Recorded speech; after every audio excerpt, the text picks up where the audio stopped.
wa ala ali Muhammad. Kita lanjut kajian kita minggu lalu terkait dengan bab tauhid. Hari ini insyaallah kita akan lanjut bab kita, bab fikih, karena posisi kita di minggu kedua.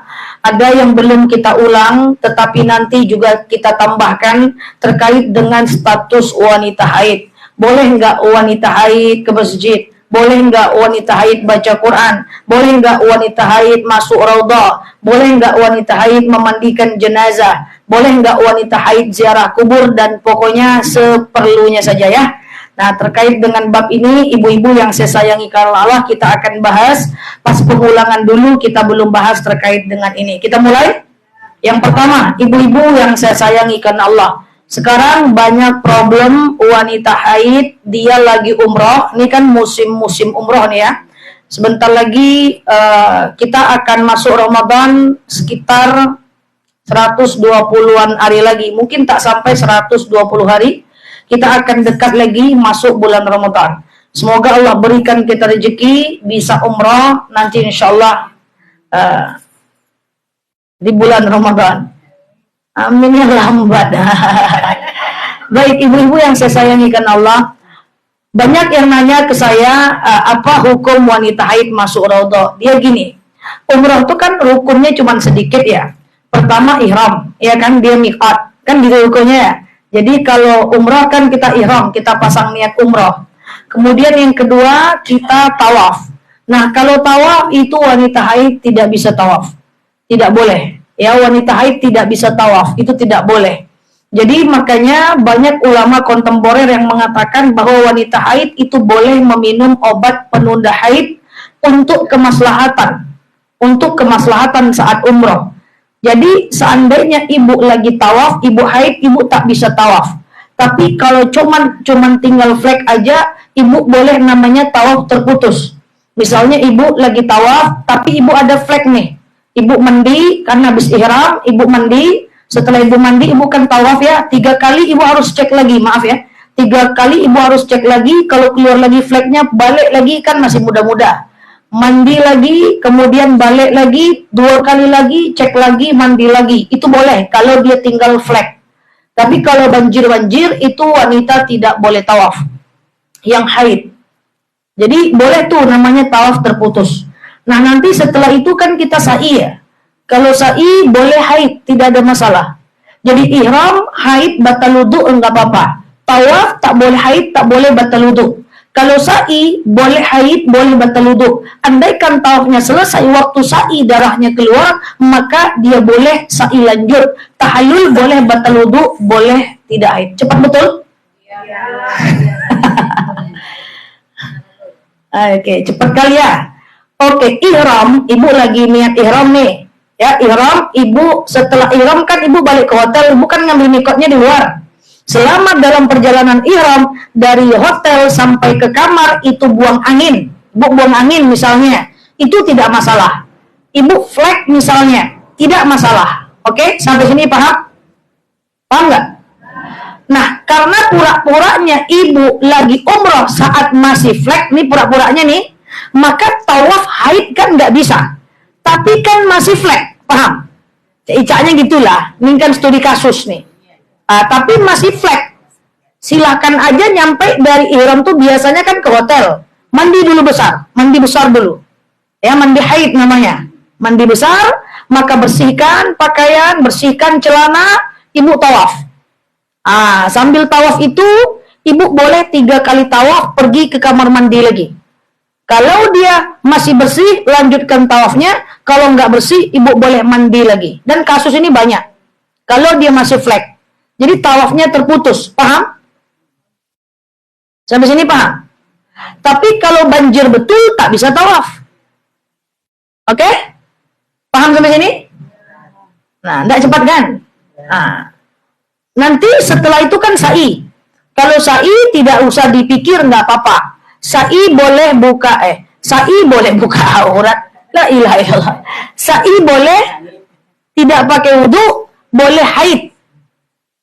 Dan sa'i dan tahallul, setelah itu tahallul boleh tidak pakai wudu, boleh tidak pakai wudu, boleh haid, tidak ada masalah.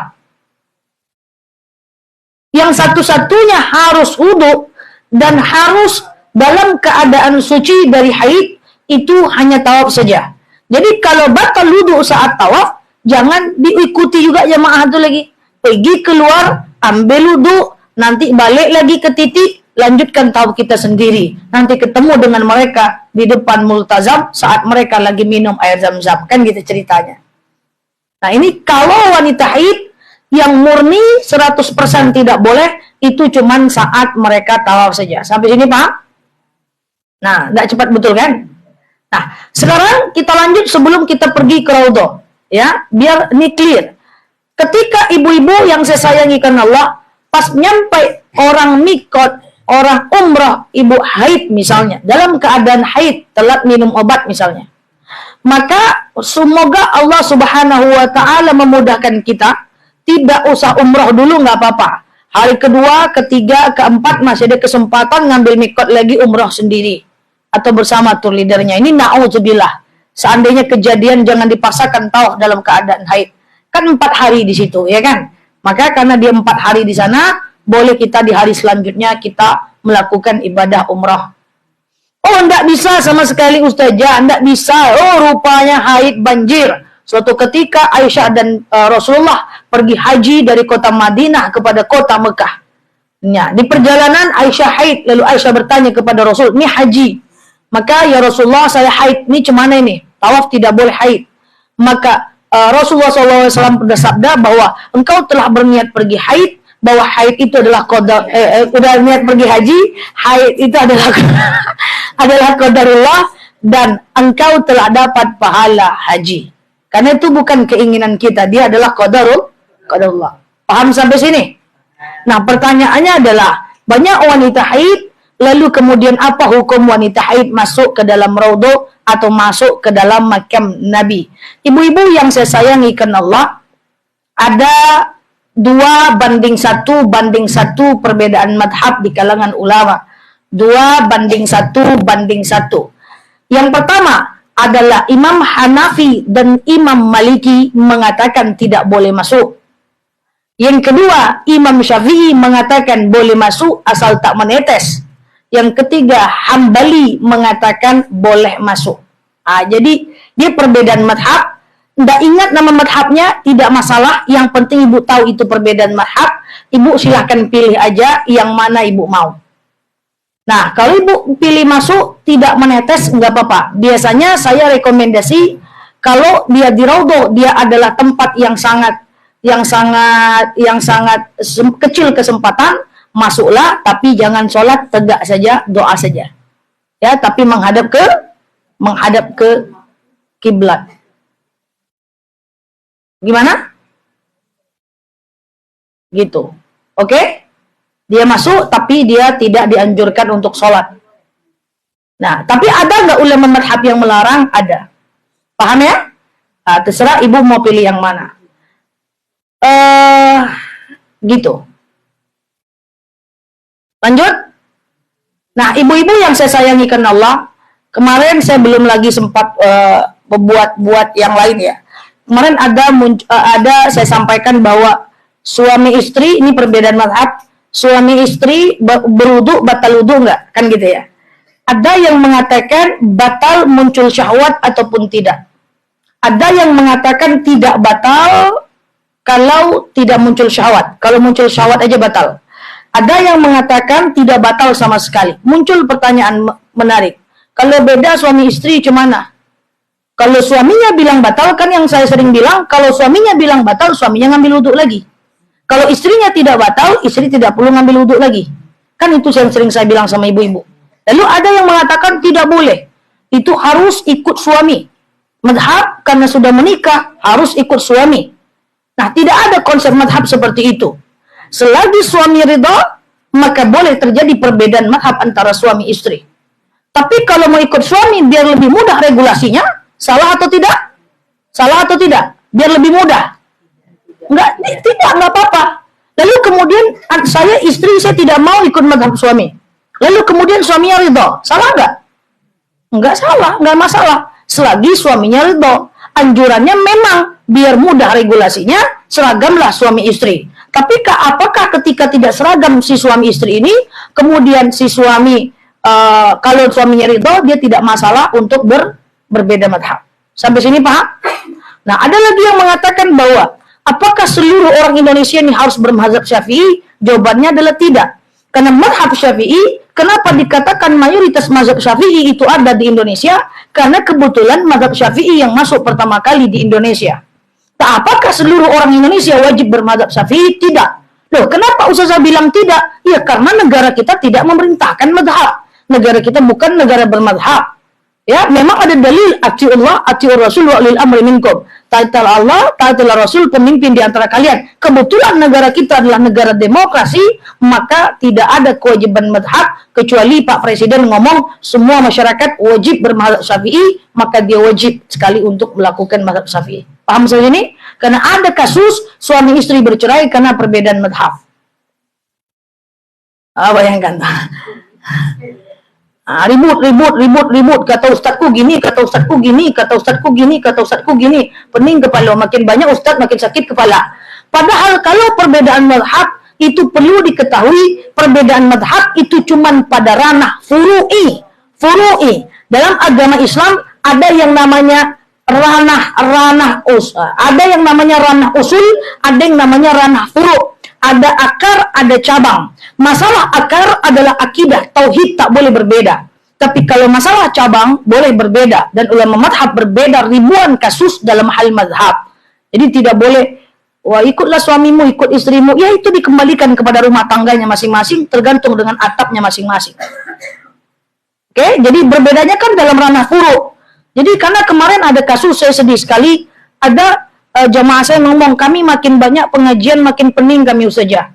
Selagi dia perbedaan madhab, nggak usah pening bu, ibu ikut aja yang mana. Masalahnya katanya, ada yang ceramah menyampaikan bahwa jamak qasar boleh 17 km. 17 kilo, tak ada ulama madhab cakap seperti itu.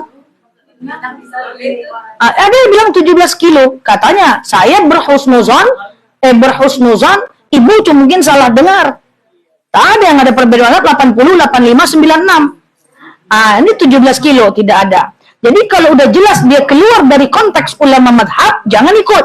Tapi kalau dia masih masuk dalam koridor ulama madhab, terserah mau ikut yang mana. Saya ulangi ya, ketika kita ibu mengaji dengan banyak-banyak ustadz, selagi ustadz itu berbeda dalam hal perbedaan madhab, jangan pusing. Ikut mana ibu mau. Ibu tidak perlu ingat nama ulamanya. Nanti ibu mual tak teramalkan sama sekali. Tak Syafi'i, tak Hambali nih, entah mana-mana nih. Pilih aja, selagi ada kasusnya.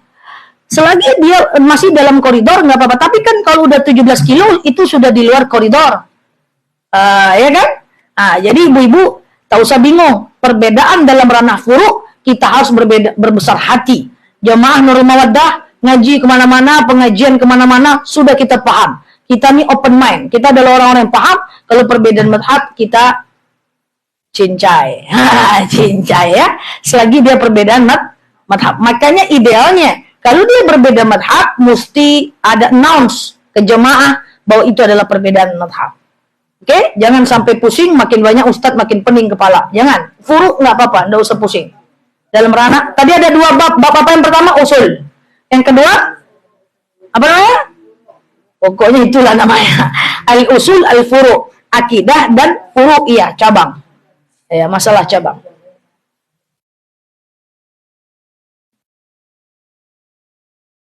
Nah, yang pertama, masuk raudhah.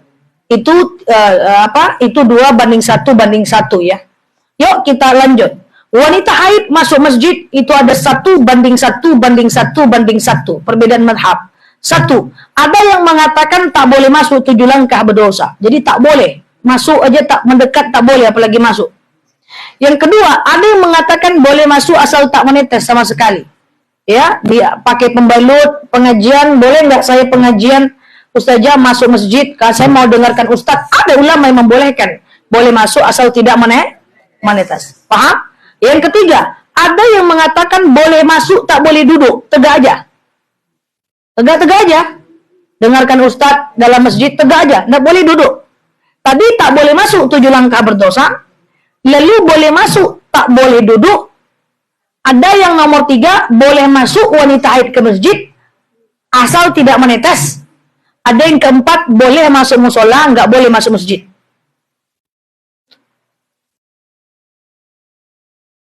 Sebelum saya lanjutkan, apa beda musola dengan masjid?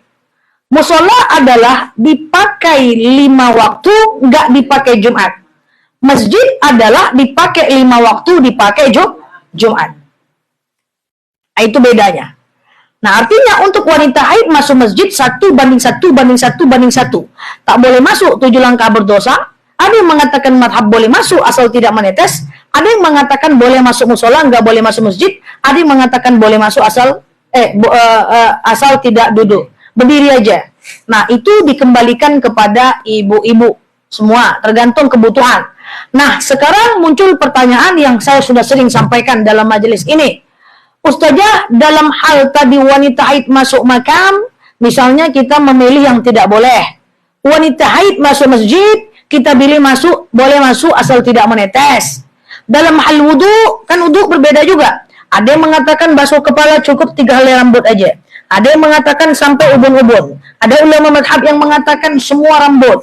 Ada ulama madhab yang mengatakan langsung ke telinga. Beda. Dalam hal takbir juga berbeda. Allahu Akbar. Syafi'i, Allahu Akbar, Hambali, Allahu Akbar, Hanafi, Allahu Akbar, Maliki. Yang mana? Kan itu perbedaan madhab. Jadi boleh nggak perbedaan madhab itu? Apakah harus semuanya itu, semua kehidupan ibadah kita, selagi kita ikut Imam Hanafi, semuanya harus ikut Imam Hanafi? Jawabannya tidak. Beda kasus, boleh beda madhab. Dalam hal haid, ikut Imam Hanafi. Dalam hal takbir, ikut Imam Syafi'i misalnya. Dalam hal wudu, ikut Imam Hambali misalnya. Boleh selagi berbeda kasus, boleh berbeda imam. Tapi satu kasus tak boleh berubah-ubah. Kecuali kondisi kita di Mekah. Nah, misalnya kita bilang tak boleh masuk 7 langkah berdosa. Maka di Mekah kita kembali kepada madhab. Kan di Mekah banyak banget kekhususan. Itu boleh dia berubah. Tapi dalam waktu yang sangat singkat dan sesingkat-singkatnya. Kalau di Mekah, Madinah kan banyak yang boleh. Satu, boleh lewat depan orang sholat, tak berdosa. Di sini jangan coba-coba lewat depan orang sholat. Rasul belalakkan matanya ketika ada sahabat lewat di depan orang sholat, kecuali ada pembatas. Apakah tas, apakah buku, apakah sejadah. Jangan coba-coba lewat di depan orang sholat di tanah air. Berdosa, tidak boleh. Ya, Rasul ibaratkan seperti orang yang melakukan perbuatan itu adalah perbuatan syaitan. Apalagi kalau di Mekah Madinah boleh lewat depan orang sholat. Yang kedua, di Mekah Madinah boleh sholat berpindah. Allahu Akbar, sholat depan multazam. Didorong sama orang. Sambung lagi. Didorong, sambung lagi. Tidak apa-apa. Yang ketiga, boleh sholat tanpa rukun. Allahu Akbar, samiallahu liman hamidah. Waktu ruku, tak bisa tegak lagi. Sempit, ruku aja terus sholat. Enggak apa-apa. Nggak usah pakai itidal, nggak usah pakai sujud. Lanjutkan sholat dalam keadaan ruku. Kita sholat dalam hijr Ismail, Allahu Akbar, nggak bisa ruku, tegak aja. Kita sholat sampai sujud, nggak bisa tegak, lanjutkan dalam keadaan sujud, boleh. Jadi kekhususan di Mekah Madinah itu banyak sekali. Boleh lewat depan orang sholat, boleh sholat sambil bergeser, boleh sholat tanpa rukun. Makanya kalau ada jemaah saya yang bersama saya, biasanya dia sholat, digeser, saya selalu bisik, lanjutkan sholatnya bu. Geser lagi, sampai dia lagi ke samping, lanjutkan sholatnya. Tidak apa-apa, tapi itu khusus. Jangan dibawa pula sini, geser sama anak, geser sampai ke dapur. Gitu. Nah, ibu-ibu yang saya sayangi karena Allah, jadi perbedaan madhab itu nggak boleh berubah-ubah dalam satu kasus. Beda kasus boleh. Misalnya, kita memilih wanita haid tak boleh masuk 7 langkah berdosa. Bulan depan, karena kita suka dengan Pak Ustadznya, boleh masuk aja lah, asal tak menetes. Itu nggak bisa. Minggu bulan depan lagi ustadznya lain ujung lain pangkal, tidak paham kajian. 7 langkah berdosa Bu Des, ya kan? Nah, nanti Bu Des sudah apa tuh? Bu Des izin aku haid. Nah, bulan depan izin Bu, aku haid. Bulan depan kok Ibu nggak mau baca Quran? Ke depan biasanya baca Quran, lagi haid langsung panjang Bu Des.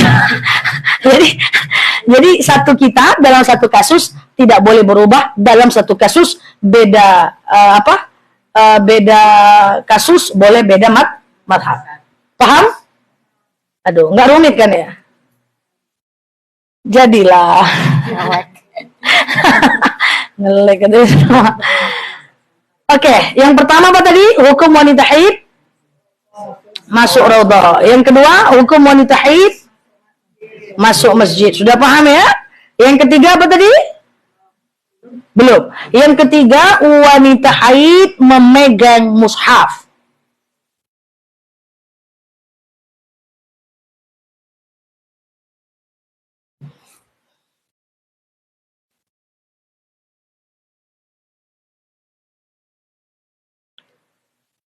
Hukum wanita haid memegang mushaf. Ibu-ibu yang saya sayangi karena Allah, la yamassuh illal mutahharun. Tidak boleh masuk, massa yang musuh, memegang, menjinjing, menyentuh, membawa, gitu. La yamassuh illal mutahharun. Tidak bisa memegang mushaf kecuali orang yang suci. Nah, coba saya pelan-pelan, ini agak sulit sekali, saya pelan-pelan. La yamassuh illal mutahharun, tidak bisa memegang mushaf kecuali orang yang suci. Suci ini dari mana? Nanti akan ada anak cabang pertanyaannya. Suci ini illal mutahharun, suci ini ulama berbeda pendapat. Jadi kalau kita mau bahas dalam ajaran Islam ini enak. La yamassuh illal mutahharun, tidak boleh memegang mushaf kecuali orang yang suci. Suci di sini ulama berbeda lagi pendapat. Makanya kalau yang sering nanyakan kepada saya, Ustazah, dalilnya apa kalau ini? Kalau ini dalilnya apa? Kalau ini dalilnya apa? Dalil itu adalah hujjah. Hujjah muncul karena Al-Quran, Sunnah, Ijma' dan Qiyas. Tidak semua hal ada dalilnya. Kalau pengen tahu dalilnya, kita gali akarnya bisa, tapi panjang pembahasannya. Coba saya bahas ya. La yamassu ilal mutahharun, tidak boleh memegang mushaf kecuali orang yang suci. Suci di sini ulama berbeda pendapat. Suci di sini ada yang mengatakan suci dari hadas besar, ada yang mengatakan suci dari hadas kecil. Oke? Suci dari hadas besar, ada yang mengatakan suci dari hadas kecil. Sehingga sebelum saya bahas wanita haid memegang mushaf, maka saya akan bahas tentang kenapa ada yang bilang kalau baca Quran tidak boleh kalau tidak berwudu. Ada juga yang bilang boleh tidak berwudu. Ya gitu. Wah, sampai ribut-ribut. Di mana-mana ribut-ribut. Oh, wanita haid pegang Quran tidak boleh. Wanita haid wudu dulu. Wanita yang berwudu boleh pegang Quran. Kalau mau pegang Quran harus wudu dulu. Karena pembahasan la yamassu ilal mutahharun, tidak boleh memegang mushaf kecuali orang yang suci. Suci di sini adalah menurut yang mengatakan bahwa tidak boleh memegang mushaf kecuali wudu, itu adalah yang mengatakan ini dalil untuk hadas kecil. Paham? Paham? Sweet. Nah, tapi ulang. Oke, ulang ya, saya pelan-pelan. Ada dalil, nanti dari dalil ini muncul dua. Wanita haid megang Quran dan orang wudu megang Quran. Nah, ini nanti muncul nih dari satu dalil. Kalau di Nurul Wadani panjang kesempatan untuk bicara yang detail. Jadi nggak apa-apa, belajar agak sulit sedikit. Kan udah lupa dengan masa lalu kan? Utang jemuran nggak ingat lagi. La yamassu illal mutahharun, tidak boleh memegang mushaf kecuali orang yang suci. Sampai sini paham? Ulama berbeda pendapat pada kata-kata si suci ini. Ada ulama yang mengatakan tidak boleh memegang mushaf kecuali orang yang suci dari hadas besar, dari haid. Oke? Dan ada ulama mazhab yang mengatakan tidak boleh memegang mushaf kecuali suci dari hadas kecil. Jadi mutahharun tidak boleh memegang mushaf kecuali orang yang suci. Suci di sini ada yang mengartikan hadas besar, ada yang mengartikan hadas kecil. Wudu maksudnya. Paham sampai sini? Kalau nggak paham bilang. Ragu gua. Paham? Dah, yuk kita lanjut. Yang mengatakan bahwa tidak boleh memegang mushaf kecuali orang yang suci dari hadas kecil, berarti nggak boleh megang mushaf kalau nggak berwudu. itu berarti dia nganggap tadi ayat untuk hadas kecil. Dari hadas kecil tentu sampai hadas besar, menurutnya. Oke? Tapi ada yang mengatakan la yamassu ilal mutahharun, tidak boleh memegang mushaf kecuali orang yang suci, itu pada hadas besar. Artinya boleh megang mushaf tidak berwudu kalau cuma hadas kecil. Itulah diantaranya Imam Nawawi. Imam Nawawi mengatakan boleh memegang mushaf kalau kita cuma hadas kecil. Jadi boleh membaca Quran tanpa wudu karena katanya dalil itu adalah untuk hadas besar. Paham sampai sini? Nah, ibu-ibu yang saya sayangi karena Allah, balik kita kepada hadis yang tadi. Ayat yang tadi, mohon maaf, itu ayat tak la yamassu ilal mutahharun. Ibu-ibu yang saya sayangi karena Allah, bahwa tidak boleh memegang mushaf kecuali orang yang suci dari hadas besar. Nah, pertanyaannya, mushaf itu apa? Mushaf itu adalah jumlahnya 30 juz, seluruhnya berbahasa Arab. Itu clear. Iya, jumlahnya 30 juz, seluruhnya berbahasa Arab, clear. Jadi kalau ibu baca Quran yang ada terjemahannya masih boleh. Pegang boleh, baca boleh. Quran Yasin apakah mushaf? Tidak 30 juz, tidak pula semua berbahasa Arab. Boleh pegang, boleh baca. Asmaul Husna, boleh baca, boleh pegang. Haid? Boleh, karena bukan mushaf. Ayat-ayat pendek, zikir-zikir pendek, apakah mushaf? Tidak, boleh pegang, boleh baca. Quran yang ada di handphone, apakah mushaf? Tidak, boleh pegang, boleh baca. Yang tak boleh pegang cuman mushaf. Mushaf itu jumlahnya 30 juz, seluruhnya berbahasa Arab. Jadi kalau ketemu mushaf, jumlahnya 30 juz, seluruhnya berbahasa Arab, tak boleh pegang. Quran per juz, apakah mushaf? Tidak. Apalagi per juz ada translate-nya pula. Ada tafsirnya pula. Ada pula latinnya pula. Boleh wanita haid pegang, boleh wanita haid baca. Tapi yang jumlahnya 30 juz, seluruhnya berbahasa Arab, tak boleh pegang. Baca boleh nggak? Baca boleh nggak? 30 juz, seluruhnya berbahasa Arab, tak boleh pegang. Baca boleh nggak?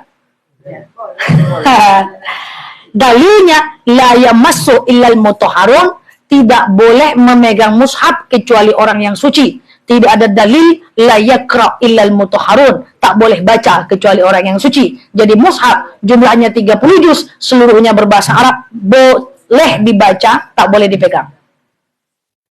Saya ulang pelan-pelan. Tidak boleh memegang mushaf kalau lagi haid. Apa itu mushaf? Jumlahnya 30 juz, seluruhnya berbahasa Arab. Oke? Tapi kalau seandainya ada terjemahan, apakah mushaf? Tidak. Boleh pegang, boleh baca. Quran per juz, apakah mushaf? Tidak. Boleh pegang, boleh baca. Quran Latin, apakah mushaf? Tidak, karena bercampur dengan bahasa Indonesia. Boleh pegang, boleh baca. Ayat-ayat pendek, surat-surat pendek, zikir-zikir siang malam, Asmaul Husna, Yasin, apakah mushaf? Tidak. Boleh pegang, boleh baca. Yang tidak boleh pegang cuman mushaf, yaitu kalau jumlahnya 30 juz, seluruhnya full bahasa Arab. Tak boleh dipegang, dibaca boleh. Bagaimana cara megangnya? Bacanya, pegang aja tidak boleh. Boleh pakai pena, boleh pakai penggaris, buka, minta bukakan sama teman, pakai mukena, boleh. Jadi jangan pula, ibu sudah letak sholat, tak pula mau baca Al-Quran. Cari Quran di handphone kalau lagi haid. Cari Quran yang ada terjemahan. Cari Quran yang per juz. Cari Quran ada Latin. Cari Quran, gitulah pokoknya. Ya, tapi yang 30 juz seluruhnya berbahasa Arab tidak boleh dipegang, dibaca. Boleh. Saya nggak mau saja. Pokoknya semua tulisan Arab saya nggak mau. Ucapan assalamualaikum pun saya nggak mau, salah, ya. Seperti itu. Jadi sebenarnya seperti itunya. Jadi sebenarnya apa sih amalan wanita haid? Ya banyak banget. Walaupun dia nggak bisa sholat, dia bisa zikir, dia bisa baca Asmaul Husna, dia bisa baca zikir siang malam, dia bisa baca Al-Fatihah, dia bisa berdoa, dia bisa baca Yasin, dia bisa baca Quran per juz, dia bisa baca Quran yang ada terjemahan. Jangan baca Yasin, tak ada yang bawa megang Yasin. Kenapa? Haid. Oke? Pahalanya. Pahala sama. 1 huruf 10 pahala. 10 kebaikan. La aqulu alif lam mim harfan. Saya tak mengatakan alif lam mim itu 1 huruf. Walakinna alif harfan, lam harfan, mim harfan. Alif 1 huruf, lam 1 huruf, mim 1 huruf. Boleh. Sama saja. Kalau ibu baca Quran tiap hari, haid tetap baca. Tapi cari Quran yang ada di handphone atau yang ada terjemahan. Saya nggak mau saja. Walaupun ada terjemahan, saya tak mau pegang. Nggak apa-apa, pakai tisu. Nah, ibu pengen hati-hati biar nggak galau, silakan. Yang penting jangan pakai sarung tangan. Yang penting jangan tinggalkan Al-Quran saat haid. Karena kalau ibu tinggalkan sholat, tinggalkan Quran saat haid, nanti ibu mulainya lagi istiqomah susah. Makanya kalau mau istiqomah tahajud, lagi haid tetap bangun. Lagi haid tetap bangun. Jangan lagi haid tak bangun. Nanti bangun lagi susah karena udah 8 hari. Makanya wanita bangun subuh, lagi haid bangun subuh. Supaya subuhnya nggak molor lagi. Iman tuh banyak turun kalau lagi haid. Apalagi kalau pemahnya salah. Sudahlah tak baca Quran. Tak pula sholat. Tak pula berdoa. Tak pula boleh keramas. Nak mandi-mandi. Kuku lah panjang-panjang. Itu poin selanjutnya. Nih kita bahas. Oke, nomor 1 apa tadi? Masuk raudhah, kok marah-marah. Yang kedua, wanita haid masuk Yang ketiga, itu tidak perlu dimandikan rambut yang rontok itu. Tidak akan bangun dia. Oh, ngapo? Ya enggak. Iya.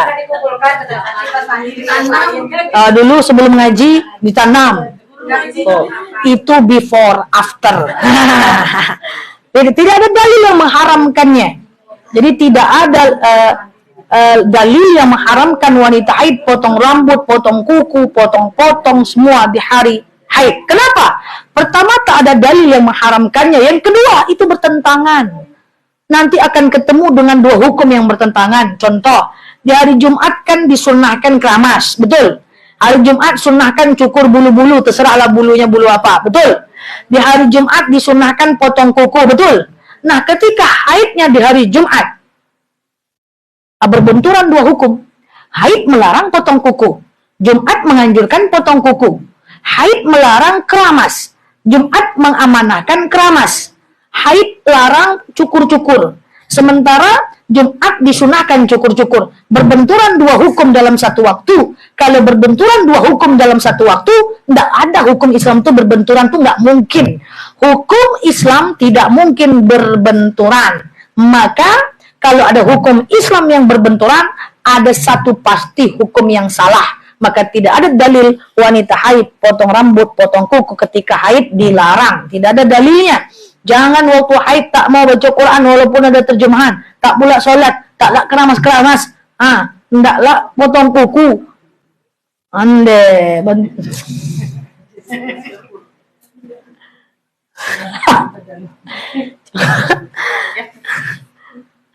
Oke, tetap aja potong kuku di hari Jumat. Saya nggak mau saja. Pokoknya itu yang saya percaya. Ya udahlah. Kayak mana lagi kan? Tentu saya pakai tawakal aja lagi lah. Oke. Dah nomor berapa lagi yang ke? 5. Ibu-ibu yang saya sayangi karena Allah. Haid lebih dari 15 hari dalam 1 bulan.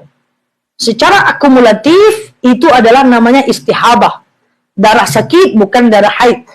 Maka orang-orang yang istihadah jangan pusing. Boleh sholat, boleh puasa, boleh tawaf, boleh haji. Hanya saja orang-orang yang istihadah, cara sholatnya itu diatur dalam syariat Islam. Bahwa orang yang istihadah, dia harus diwajibkan istinja sebelum dia wudhu. Kalau ibu, kalau nggak buang air kecil, nggak buang air besar, keputihan nggak banyak, kan nggak wajib istinja. Istinja bukan rukun wudhu. Rukun wudhu kan niat gitu. Tapi kalau orang haid, yang istihadah, dia sangat dianjurkan untuk cebok sebelum wudhu. Yang kedua, orang yang istihadah mesti wudhunya setelah adzan. Jadi dia tidak boleh menjauhkan jarak antara dia wudhu dengan sholat. Oke, tidak boleh menjauhkan jarak. Jadi seketika dia wudhu setelah adzan, seketika itu pula dia mesti sholat. Itu untuk orang istihadah. Kemudian selanjutnya, untuk orang-orang yang istihadah, maka dia dibolehkan memakai pembalut dan seterusnya. Jangan ada rasa was-was, jangan ada khawatir bahwa itu boleh dilakukan. jangan khawatir untuk tetap puasa, jangan khawatir. Sama dengan jangan khawatir lagi sholat dalam keadaan duduk kalau nggak sanggup tegak. Jangan iba hati kali, nggak apa-apa itu. Sholat duduk, sholat baring itu nggak ada masalah. Ya sama di mata Allah kedudukan, sama di mata Allah status kita, nggak ada masalah. Jadi kalau bagi kita istihadah itu boleh termasuk lebih dari 15 hari. Oke? Paham?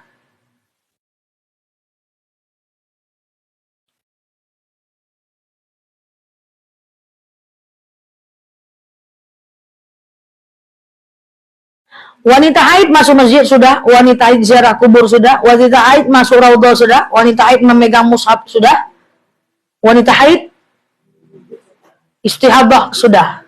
Yuk terakhir sebelum nanti ada yang tanya dalam luar tema silahkan. Saya haid biasanya 7 hari saja. Udah haid lah saya 7 hari. Kalau masih ada fleknya, sikit aja kok. Boleh mandi nggak? Karena udah rindu dengan sholat. Pertanyaan paham? Haid biasanya 7 hari. Lalu udah 8 hari, ada flek dikit aja. Udah bisa mandi nggak? Dikit. Bikinnya lebay. Hah?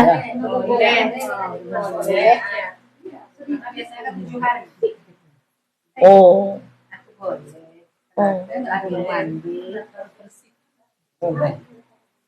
Oh.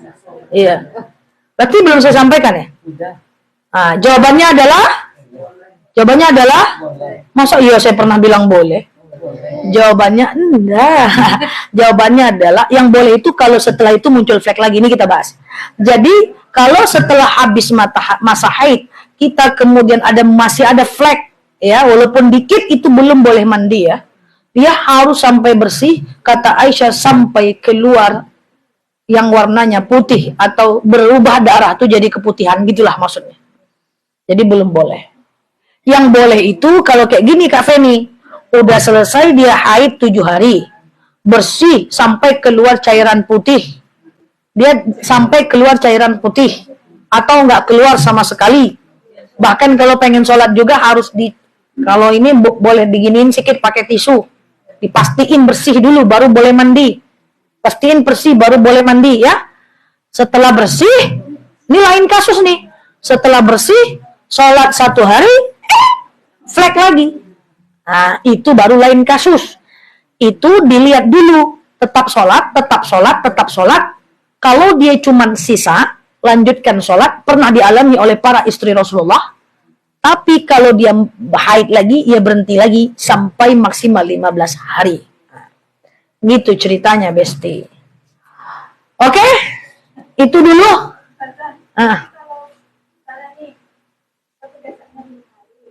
Kita kebiasaannya 5 hari.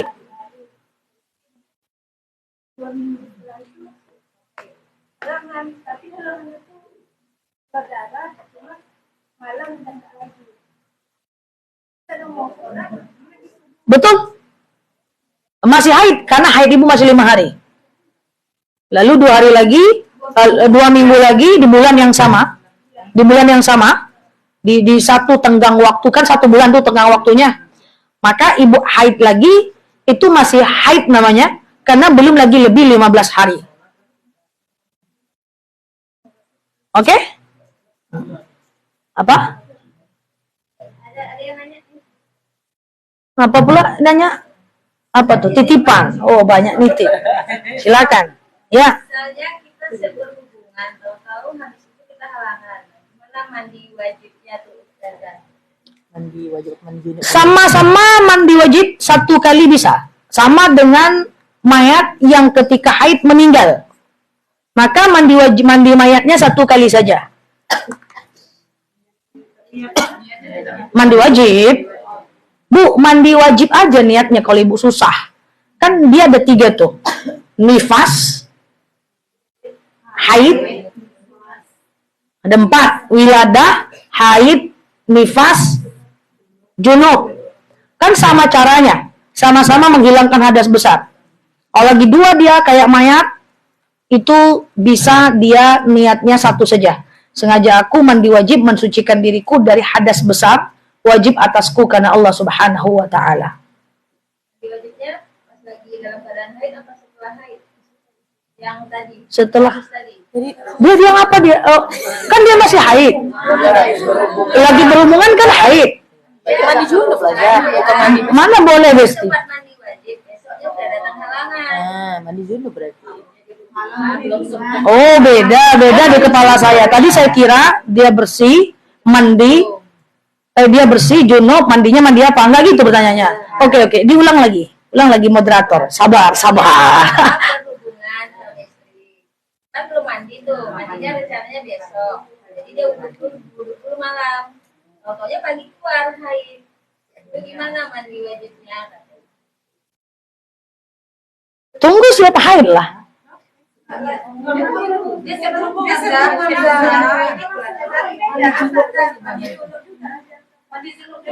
Dia kan dalam keadaan udah kelar haid kan.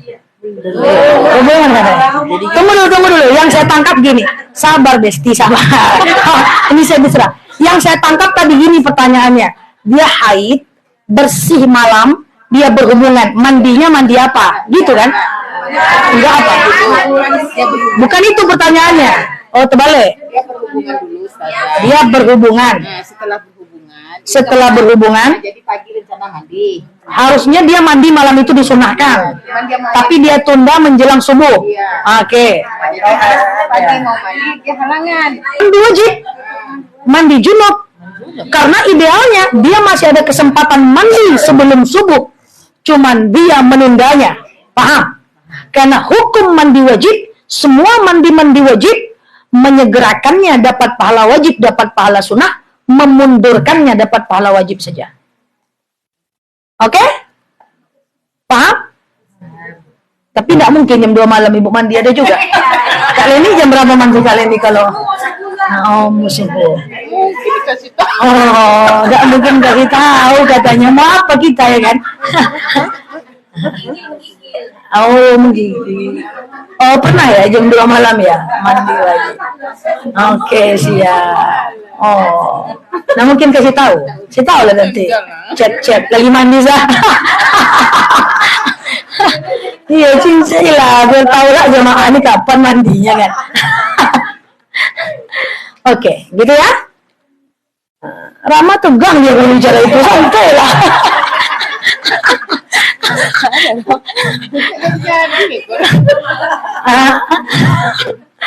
Oke, cukup ya? Oke, cukup. Karena yang banyak ditanyakan orang yang satu tadi yang saya jawab pertama, jadi saya berangkap itu pertanyaannya. Wallahu a'lam bishawab. Demikian, ada lagi? Memandikan jenazah saat haid tidak ada larangan. Tidak ada larangan wanita. Oh iya ya, masih banyak. Tidak ada larangan wanita haid dan ziarah kubur ketika haid. No, tidak ada larangan, tidak ada larangan. Tidak ada larangan wanita haid masuk ke kuburan.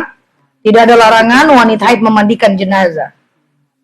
Ya, jadi jangan diusir kalau dia pengen. Cuman untuk memandikan jenazah, banyak masyarakat ini salah kaprah.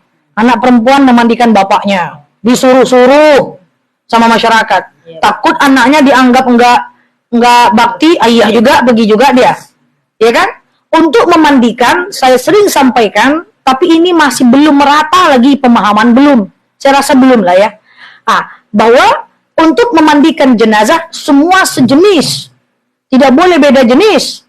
Kalau bapak hanya boleh dimandikan anak laki-laki, ibu hanya boleh dimandikan anak perempuan. Dan teman perempuan hanya boleh memandikan teman perempuan. Dan om laki-laki hanya boleh dimandikan oleh ponakan laki-laki. Tidak boleh mandi beda jenis. Yang boleh itu adalah suami pun tidak bisa memandikan istri boleh istri tidak boleh memandikan suami, tapi suami boleh memandikan istri. Clear?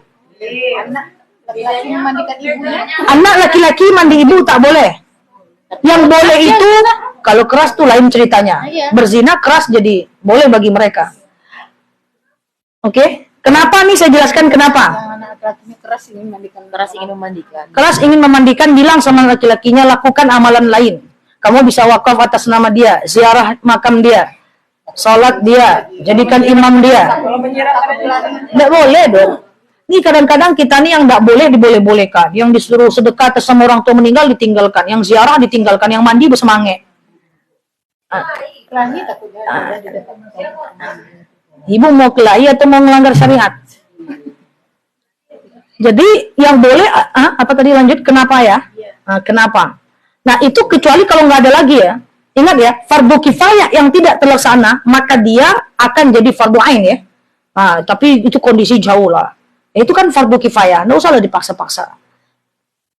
Apa tengok-tengok. Apa tadi? Kenapa?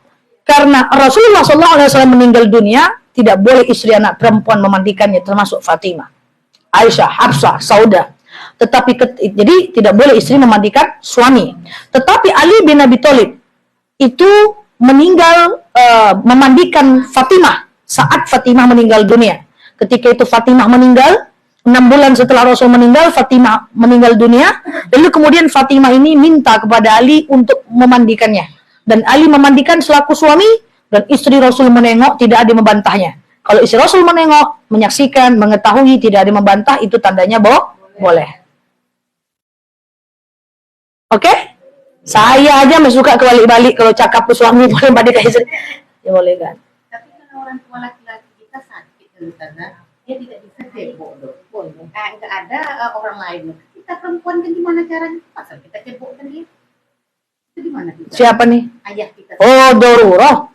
Dia sehat. Dia sakit dia. Dia sakit. Nggak, maksudnya dia hidup. Iya. Tapi dia sakit. Doruyah, nggak ada lagi orang lain. Itu nggak masalah. Masalah. Ini nampaklah kita semua gimana lah caranya kan nggak Iya. ada orang. Iya. Kita mandikan dia. Iya. Itu sama dengan doruriyah dalam kondisi ibu di desa terpencil, adanya bidan cuma laki-laki. Maka ibu melahirkan dengan bidan laki-laki. Tapi ingat, selagi masih ada bidan perempuan ya Rama, maka harus perempuan. Apa? Oke. Hah? Sekarang mayoritas kayak itu. Itulah. Melahirkan laki-laki. Nggak bisa kita apa tuh ngomong loh. Ya, saya himbau. Saya himbau. Selagi ada bidan perempuan, layanilah dengan bidan perempuan. Tidak bisa pakai alasan darurat. Sweet nyaman pula. Cemana ya kan? Habis main awak. Habis pula main awak. Nyaman pula katanya. Oke. Saya tetap nggak pengen jemaah saya ini ya, ibadah ini kita maksimal lah ya. Dak maya dibuka. Kalau kita ragu, tinggalkanlah. Usahakan bidannya melahirkan ke bidan perempuan selagi dia ada. Iya kan? Kecuali tidak ada. Oh, itu kan darurat. Mana pula darurat? Darurat itu kalau menyebabkan kematian. Ibu tersesat dalam hutan. Ibu makan ular langsung. Tidak boleh. Tengok dulu yang halal. Tengok daun dulu. Makan daun dulu. Makan ranting dulu. Makan buah dulu. Baru boleh makan babi. Tidak bisa darurat nih. Di dalam hutan, babi makan, ular makan, enggak, masih ada daun. Sama dengan orang berobat, katanya makan cicak, makan cacing, makan buaya. Enggak ada lagi yang halal, sudah tak bisa menyembuhkan, terpaksa yang haram. Belum. Selagi masih ada yang halal. Darurat menyebabkan kematian. Enggak bisa keluar rumah ngejar mobil sampah. Darurat, enggak bisa. Kan enggak menyebabkan mati. Banyak nih sikit-sikit darurat. Jadi darurat tuh kalau nggak sampai mati kita, anda darurat tuh dong. Gimana lagi darurat? Oke? Cukup? Allah alam bisa. Mohon maaf lahir batin. Assalamualaikum warahmatullahi wabarakatuh. Soal tadi memandikan jenazah, mengkafani, memandikan, saya hakul yakin banyak yang buat. Masyarakat banyak buat. Karena informasi tentang ini belum lagi keluar. Belum lagi banyak. Karena orang banyak bicara sehari-hari tentang ibadah-ibadah aja terus. Jadi yang udah lalu, biar berlalu. Nggak usah sedih-sedihkan, aduh ternyata kemarin aku mandikan bapakku. Nggak usah. Diangkat pena bagi orang yang tak tahu sampai dia tahu. Jadi jangan risau. Yang lalu biar berlalu ya. Karena kan ibu melakukan karena ketidaktahuan. Kalau udah tahu nanti dipaksa-paksa, jangan. Masih banyak amal yang bisa kita lakukan untuk orang tua kita meninggal. Untuk bapak kita kalau kita perempuan. Oke? Allah alam bisa.